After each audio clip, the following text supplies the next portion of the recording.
Hi, this is Skip Stewart, Chief Improvement Officer with Baptist Memorial Healthcare. Today I'm with Brandon Brown, Master Kata Coach from Continuous Coaching Commitment, and Beth Carrington, Master Kata Coach from Kata Matters. And guys, today, as y'all know, we've done a coaching or second coach's skill camp. And so I've pulled you in here to make a little short video because I'd like to do some rapid questions. I'd like to throw some questions at you that I hear as I'm throughout the system, and then just allow y'all to answer that question, and hopefully that might be helpful to some folks of ours. Okay, so the first question says this: I understand the role of the learner and the role of the coach, but what is the difference between the role of the coach and the second coach? Why are there two coaches? And actually, there is another coach role, the role of a master coach. Can you describe that as well? Well, I'll take a stab at this to start. That's a great question because it really led to us holding this second coach skill camp today, because we've heard that question out in the Baptist community of Kata practitioners. So just like the learner has a coach to teach them a particular behavior and give them constructive feedback to help make their practice more perfect, more the desired pattern of practice.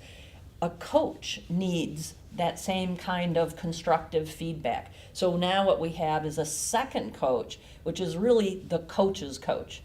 So the primary Kata coach is teaching the learner. The second coach is teaching the Kata coach. So that's the role of the Kata coach, the second coach is really to stay focused on that coach and keeping them true to form. Now, the master coach, it's also often called an external coach, external to the chain of command of the learner, coach, and second coach. We refer to them as master coaches or external coaches. They're there to watch the overall practice, the quality of the practice, and really help give feedback to, depending on their skill level, novice or proficient, feedback to the second coach, and learner. As their skill level goes up, our attention turns further and further away from the learner and goes to the coach. Again, as their skill continues, we turn our attention to the second coach. Great. And that's kind of where we are now and why we held the workshop today. Great, thank you for that. A couple things I would add, playing off what Beth is saying, is that many times the first coach, they don't recognize a pattern of their own coaching. They get so into the kata itself and trying to come to a solution that they don't see the pattern they're coaching. And so the second coach can step back, take notes, and over the course of a couple of weeks say, I see you coaching in this way, and it's not really leading us, in the direction toward the challenge or something like that. The other thing I've seen is coming in as a master coach is a group, even with a first coach, second coach, they're stuck. They don't know where to go. They've reached a certain point in the challenge and they're not progressing forward. And so after a session or two, usually we can see a particular direction, or maybe there's an obstacle that we can ask, have you thought about this, or have you explored this focus process that's related to your process or to your customer or the next person down? And so when they start changing their thinking pattern, it can lead the whole kata in a different direction many times. I love that. I hear that word quite often, is we're stuck. We've been stuck, and you work with them for a bit and it's like, they see a way forward now. That's excellent. Good. Okay, question 2.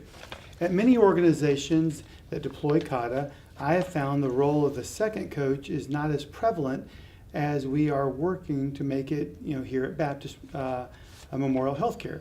Why do you think the second coach is so important, not only to us here at Baptist, but also stressed in Mike Rother's book, Mike Rother being the author of Toyota Kata?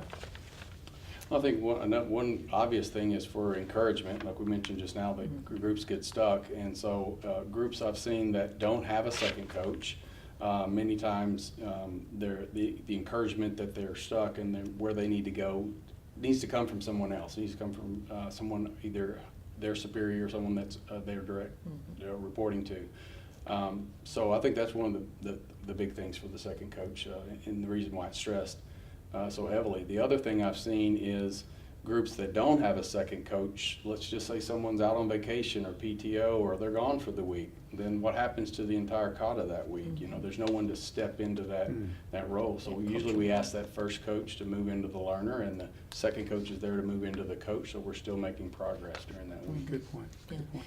Really, again, giving that feedback, constructive feedback to that primary coach is the real important role of that second coach. Because you're so into the content, sometimes the coach can tend to slip back into the learner role, and so a second coach pulls them back out and puts them in their proper role. Good point. Good point.